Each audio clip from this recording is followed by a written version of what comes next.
تو یہ اقتدار کے لیے سب کچھ ہوا۔ اگر یہ بات ہوتی تو ترمح بن عدی کہہ رہا ہے، حاتم طائی کا پوتا، جب آپ میدان کربلا کی طرف بڑھ رہے ہیں، حضور آپ میرے پہاڑوں میں آ جائیں اور 5000 کا لشکر آپ کی پشت پہ رکھ دوں گا، اور آپ جدھر بڑھیں گے وہ جان نثاری کرتے ہوئے آپ کے پیچھے ہوں گے اور یزید کی حکومت کے ٹکڑے کر کے رکھ دیں۔ حضرت امام حمام امام حسین نے ترمح بن عدی بن حاتم کی اس پیشکش کو ٹھکرا دیا، کہا میں تو کسی اور کام کے لیے جا رہا ہوں۔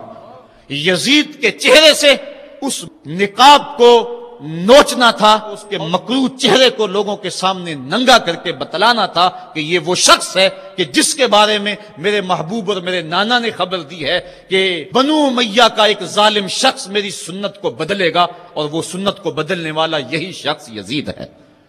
تو حضرت امام حمام حضرت امام حسین رضی اللہ تعالی عنہ، واقعہ بڑا طویل ہے۔ مدینہ تو رسول چھوڑا، اور 8 دن حاجی مدینہ تو رسول میں رہتا ہے، اور چھوڑنا قیامت سے کم نہیں ہوتا۔ اور حسین تو پیدا مدینے میں ہوئے تھے، ان کا مسکن مدینے میں، وہ کھیلنے کے لیے نکلتے تھے تو مسجد نبوی کا صحن ہوتا تھا۔ حضرت امام حسین کے گھر کا دروازہ مسجد نبوی کے اندر کھلتا تھا۔ وہ حسین جو مسجد نبوی میں کھیلتا رہا، حضور کے کندھوں پہ سواری کرتا رہا، اور حضور ان کو پکڑ کے اپنے پاؤں پہ اور اپنی رانوں پہ اور اپنے پیٹ پہ اور اپنے سینے پہ بٹھاتے رہے، جن کے لیے حضور خطبہ چھوڑتے رہے، سجدوں کو طول دیتے رہے۔ وہ حسین ابن علی آج اس شہر مدینہ کی بہاروں کو چھوڑ رہے ہیں۔ حضور کی بارگاہ میں آخری سلام کہہ کے، اپنی والدہ ماجدہ کی حضور سلام کہنے کے بعد حضرت امام حمام مدینہ تو رسول سے مکہ المکرمہ گئے۔ وہاں پہنچ کے آپ نے ماہ شعبان، ماہ رمضان، ماہ شوال اور ماہ ذیقعد اور ذی الحج کے کچھ دن گزارے۔ 2 ذی الحج کو، یا ایک روایت میں 7 یا 8 ذی الحج کو پھر شہر مکہ بھی چھوڑ دیا۔ قصہ طویل ہے کہ 150 خطوط تھے کوفیوں کے، جنہوں نے لکھا تھا کہ ہمارا امام کوئی نہیں، آپ آئیں اور ہم آپ کی قیادت کے اندر حق کا علم لہرانا چاہتے ہیں۔ صحابہ نے ان کی بے وفائی اور بے مروتی کا تذکرہ کیا تو حضرت امام حمام نے فرمایا میں جانتا ہوں ان کے رویوں کو، لیکن اب انہوں نے چونکہ مجھے خط لکھے ہیں، اور اگر میں نہ گیا تو وہ قیامت کے دن کہیں گے کہ مالک ہم نے تو تیرے رسول کے نواسے کو بلایا تھا، وہ ہماری مدد کے لیے نہیں پہنچا۔ فرمایا اگر میں جاتا ہوں اور کلمہ حق بلند ہو جاتا ہے تو پھر بھی درست، اور اگر وہ بے وفائی کرتے ہیں اور اس رستے میں مجھے جان دینا پڑتی ہے تو پھر بھی کوئی بات نہیں، پھر بھی میں مراد کو پہنچا ہوا اپنے آپ کو پاؤں گا۔ آپ مکہ المکرمہ سے کوفہ کی سمت روانہ ہوئے۔ رستے میں حضرت مسلم بن عقیل کی شہادت کی خبر ملی، لیکن پھر بھی آگے بڑھتے چلے گئے۔ کوفہ سے 2 منزل دور حر بن یزید ریاحی 1000 کے لشکر کے ساتھ مزاحم ہوا اور آپ کو روک کر میدان کربلا میں لے گیا۔ آپ نے کہا کہ میں یزید کی بیعت کسی صورت میں نہیں کروں گا، جس سے صرف حق ہی قبول ہو، یہی جس کا اصل اصول ہو، جو نہ جھک سکے جو نہ بک سکے، اسے کربلائیں ہی راس ہیں۔ حضرت امام حسین امام حمام کربلا کے تپتے ہوئے ریگزار کے اندر 2 محرم کو پہنچے، اور 9 محرم تک آپ مختلف انداز سے مفاہمت کی بات اس انداز سے کرتے رہے کہ میں بیعت نہیں کروں گا، لیکن کچھ تو خون سے بھی بچنا چاہتا ہوں۔ لیکن ان کا ایک ہی مطالبہ تھا کہ ہر صورت میں بیعت کرنا ہوگی، اس کے علاوہ کوئی صورت نہیں ہے۔ ان کا یہ مطالبہ تھا، ان کی بات یہ تھی کہ بیعت تو میں کسی صورت نہیں کر سکتا، چونکہ انکار بیعت کی جو وجہ آپ نے وہاں بیان کی وہ وجہ بہر صورت موجود تھی، اس لیے کہا کہ کسی صورت میں میں یزید کے ہاتھ پہ بیعت نہیں کر سکتا۔ خیر وقت گزرتا گیا، پھر 9 کو یہ بات طے ہو گئی کہ لڑنے کے لیے تیار ہو جاؤ اگر تم نے بیعت نہیں کرنی۔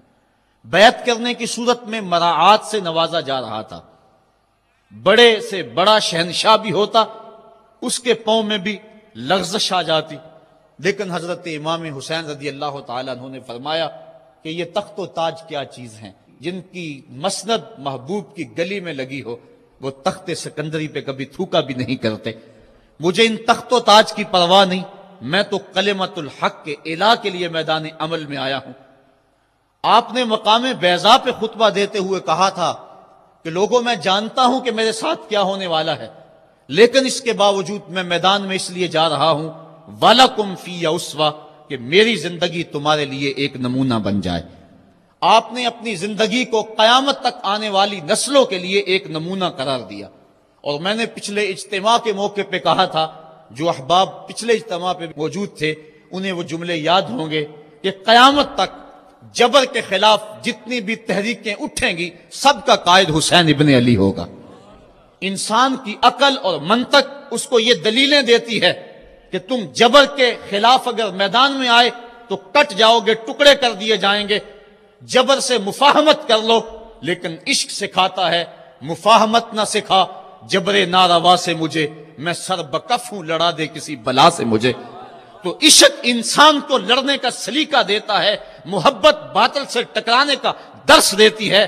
کہا میں اس کے باوجود میدان عمل میں جا رہا ہوں، اس لیے کہ میری زندگی تمہارے لیے نمونہ بن جائے، اور قیامت تک لوگ میری زندگی سے راہیں تلاش کرتے کرتے، میری زندگی کو نمونہ بناتے بناتے جبر کے مقابلے میں کھڑے ہو جائیں اور سرخروئی اور کامیابی حاصل پائیں۔ تا قیامت قطع استبداد کرد، موج خون او چمن ایجاد کرد۔ اللہ اللہ بائے بسم اللہ پدر، مانائے ذبح عظیم آیت بسر۔ سرخ رو عشق غیور از خون او، شوخی این مصرع از مضمون او۔ عشق غیور کے چہرے پہ جو سرخی دوڑ رہی ہے، یہ حسین ابن علی کے خون کا صدقہ ہے۔ ان کے خون نے